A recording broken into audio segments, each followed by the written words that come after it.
Hi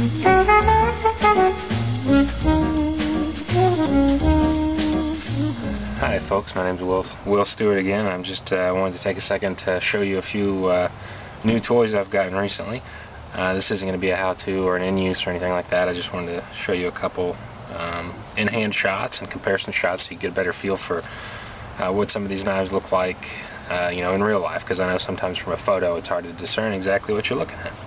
So this is the first, and certainly maybe a favorite. This is from Andy Roy at Fiddleback Forge. This is his Hunter model. Comes with a JRE sheath. These are always functional sheaths in my opinion. I've owned a lot of them. Fit and finish is always very high. Stitching is always good.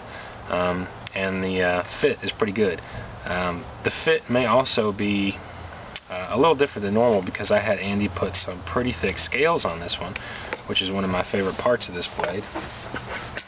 These are Osage outer scales and walnut in the middle with some blue liners, which might be a little tough to see for you, but he's also got his pretty maker-specific bullseye lanyard tubes, which is really attractive and fits really well with the Osage.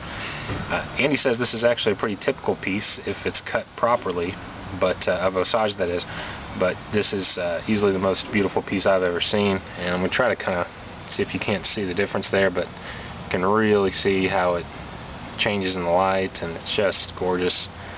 And the dimensions are a little unique. I actually got one from him and took advantage of his amazing satisfaction guarantee policy, which is absolutely the case, because the scales weren't quite thick enough for me. I may or may not have big hands, but I've at least got hands that like big handles. So he redid this for me, and this palm swell is now about an inch thick, which works great for me. And you can see the profile is also a little different than what you might call a traditional shape. Mainly what's meant by this is at the first finger you can see it's a little wider versus back here where your pinky hits. That's the first important thing. I really like a wider area up here that helps increase the circumference when I take a grip. It really increases control, and where it's wider than it is thick, it means that it's not going to roll in my hand. It's not going to twist in my hand when I'm doing anything that takes a good bit of force. The second real important feature on this is that the palm swell is located pretty tight up against the blade here. What that means is it makes my hand sit right there, right next to the edge, right next to the working edge, so I don't waste any leverage. It gives me a really tight, secure grip right where I want it to be. So the handle is maybe the most comfortable I've ever had during use. It really works well. It's just really comfortable. It starts out as 5/32 thick 01. This is a relatively new grind for Andy, as I understand it. This is his convex saber grind, so it just starts a little high and then it's a gentle convex edge, and it does have a bit of a secondary bevel. I think a healthy chunk of the shoulder on my secondary bevel has now been stropped out slowly.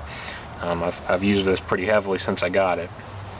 He's left the heat treat scales on here, which I really like. I'm a big fan. Just aesthetically, they obviously don't do anything functionally for the knife, but they're really handsome.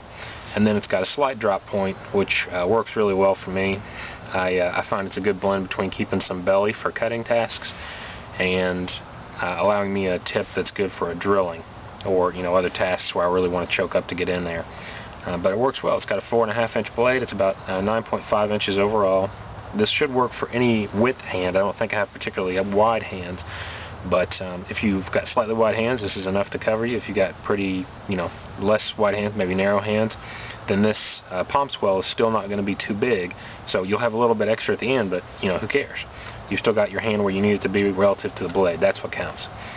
So Andy has really impressed me with this. It's a really sharp blade. It was shaving out of the box, and I think I've been able to maintain it that way, except after extremely long use. And then it's just a strop away from being sharp again.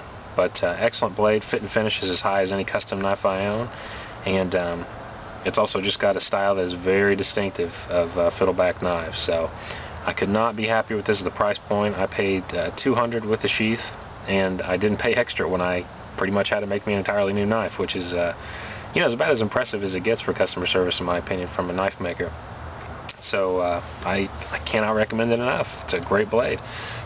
So I'll leave that there. And this is just a comparison shot too, so you guys can kind of see this is a Mora 510. Maybe will help a little bit. Kind of see there how the 510's got a slightly narrow, less wide area at the first finger. This is a bit wider at the swell, and then from the side you can see it's obviously a whole lot thicker on the Fiddleback than it is for the Mora.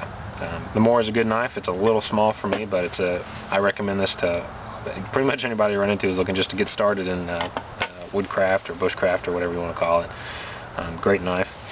Here, just a big farmer for some more comparison. But it looks beefy, but it fits real well. It's still a small to medium sized belt knife. It's easy enough to choke up on that you can get some chopping out of it, and certainly extremely comfortable extended use and carving, comfortable in a large number of grips, and this is just what an A+ custom knife looks like. You really can't ask for much more. So thanks for checking me out. I got a few more coming on the Brian Andrews Pterosaur and the Skookum Bush tool, so stay tuned. Thank you.